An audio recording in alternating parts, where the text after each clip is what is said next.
मेरा नाम आमिना है और मैं 30 साल की उम्र लड़की हूँ।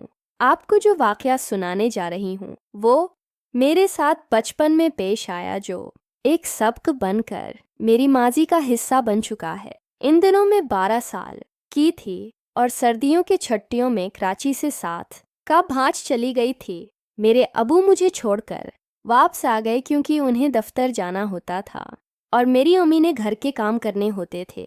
मेरी खाला के 2 बेटे थे।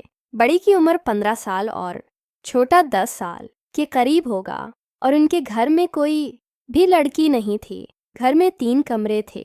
एक में खाला और खालिस होते थे, दूसरे कमरे में उनके दोनों बेटे के साथ मस होती थी, जबकि तीसरा कमरा स्टोर रूम के तौर पर इस्तेमाल करते थे। रात उम्री खाला मुझे अपने छोटे बेटे के साथ सुलाती थी, जबकि दूसरी चारपाई पर खाला का बड़ा बेडसिस होता था। मैं अपने घर में तो अकेली ही सोती थी, लेकिन यहाँ पर मजबूरी में बस्तर सहारे करना पड़ता था। मुझे ये सब कुछ अच्छा नहीं लगता था, लेकिन मजबूरी थी। मैं खामोश थी। खाला का कहना था कि खैर है, बच्चे ही तो हैं। मुझे देर तक नींद नहीं आती थी। छोटा भाई तो लेटे सो जाता था, जबकि दूसरा जो बड़ा बेटा था वो देर तक करोटे बदलता रहता था। शायद उसको देर से सोने की आदत थी। खैर, तो 3 दिन मैं मेरी दोनों भाइयों से अच्छी खासी दोस्ती हो गई। इस बार हम 12 तक बातें करते रहते हैं और फिर हंस हो जाती। वो ऐसे ही एक रात थी जब बातें करते करते दोनों भाई सो गए, लेकिन मुझे भी नींद नहीं आ रही थी कि कमरे का दरवाज़ा इस्त्री से खुला और कोई डेबे पांव अंदर दाखिल हुआ। मैं जानबूझकर सोई बिन गई। थोड़ी सी आंख खोलकर देखा तो उसे पहचान लिया। वो मेरा खालो था। वो इस इस्तदबे कदमों चलते हुए मेरी सिराने पे खड़ा हुआ, जिससे मैं थोड़ा परेशान हुई कि खालो ऐसा क्यों कर रहे हैं। फिर खालो ने मेरे गाल पर हाथ पेना शुरू कर दिया।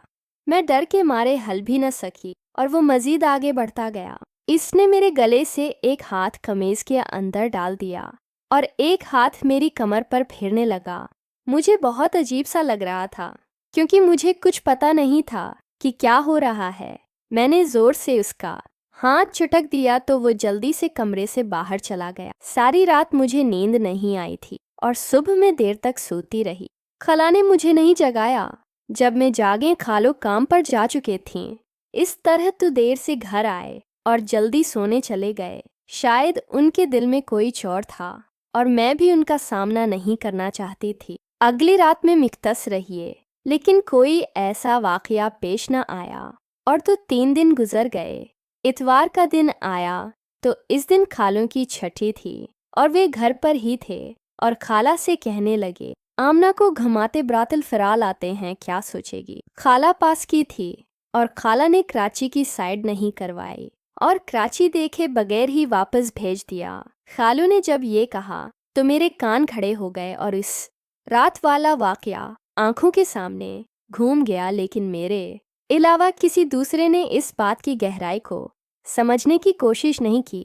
फिर सबको घूमने फिरने का प्रोग्राम बन गया और सारा दिन हम लोगों ने बहुत एंजॉय किया। शाम का खाना भी बाहर खा आया, जिसकी वजह से काफ़ी थक गए थे और रात को घर आती सबके सब लेट कर सो गए। इस रात थकन की वजह से मैं भी उस जल्दी सो गई थी कि न जाने वे दिन सब कौन सा पहर था जब मुझे लगा कि कोई मुझे अपनी बागों में उठाकर ले जा रहा है। लेकिन वह ख्वाब जैसी कैफियत थी। जब भी रियां खुली तो मैंने खुद को नर्म बस्तर की बजाय एक लकड़ी के पट्टे पर लेटा हुआ पाया। ये वो कमरा नहीं था। छमय सुई थी। कमरे में ज़ेरो बल्ब रोशन था और मुझे उसकी थोड़ी सी रोशनी में खालू नजर आया, जिसकी हालत काबिल आतिरात थी और जिस्म पर कपड़े भी बरा नाम थे। मैं बहुत ज़्यादा खौफजदा हो गई। पता नहीं वो कैसे मुझे बस्तर से उठाकर यहाँ ले आए थे। शक तो मुझे इसकी नीयत पर पहले ही था, लेकिन वो ऐसा करेगा मैंने सोचा नहीं था। जब मैं उठकर बैठी तो उसने अपने होंठों पर हाथ रखकर खामोश रहने का इशारा किया और आहिस्ता आवाज में बोले, चुपचाप लेटी रहो वरना तुम्हारी जान निकाल दूंगा और किसी को तुम्हारी मौत की वजह मालूम भी नहीं होगी। मैं बेइंतहा डर गई थी और फटी फटी नजरों से कमरे को देखने लगी। ये वही कमरा था जिसे वे स्टोर रूम के तौर पर इस्तेमाल करते थे। कमरे के दरवाजे अंदर से बंद था। मैंने दीवार पर लगी क्लॉक को देखा। रात के 2 बजने का वक्त था। मतलब मुझे बचाने वाला यहाँ पर कोई नहीं आएगा। कम से कम सुबह 07:01 से पहले तो कोई नहीं आएगा। तो अब तक 5 घंटों में शायद मुझे मौत आ जाए। मैंने हिम्मत करके उठने की कोशिश की तो खालू ने मुझे जोर से पकड़ लिया और कहा, अगर मेरी बात न मानी तो मैं तुम्हारी खाला से कहूँगा कि ये लड़की मुझे गलत काम के लिए कसाती है। अब तो सचमुच मेरे होश उड़ गए और मेरे पास खालों की बात मानने के अलावा और कोई चारा नहीं था। लेकिन बात मानने का मतलब भी मुझे कुछ कुछ समझ आता था कि मेरा अंजाम बुरा होगा। मैं जान छुड़ाने की तरकीब सोचने लगी, लेकिन हालू बहुत जल्दी में था। वो मुझे रायत के मौके देने को तैयार नहीं था। इतनी कम अक्ल और बच्ची तो मैं न थी कि अचानक मेरे जहन में एक तरकीब आई। मैंने खालू से कम मेरा दिल घबरा रहा है, मुझे पानी पीने जाने दो, फिर आप जैसा कहोगी वैसे ही करूँगी। खालू जब ये सुना तो वो समझो में मांगी हूँ तो खुशी उसकी 5वें खुल गई। मेरा प्लान ये था कि मैं जब पानी पीने जाऊंगी तो अपने कमरे में भाग जाऊंगी। लेकिन खालू बहुत चालाक था। कहने लगा, राम से यहाँ बैठो, मैं पानी लाकर देता हूँ। उसने मेरी वाहिद उम्मीद पर भी पानी फेर दिया। लेकिन फिर मेरे दिमाग में ख्याल आया, जैसे ही खालू पानी लेन जाएगा मैं यहाँ से भाग जाऊंगी। लेकिन खालिक हुसैन हर काम में मुस्तादाना तजर्बा था।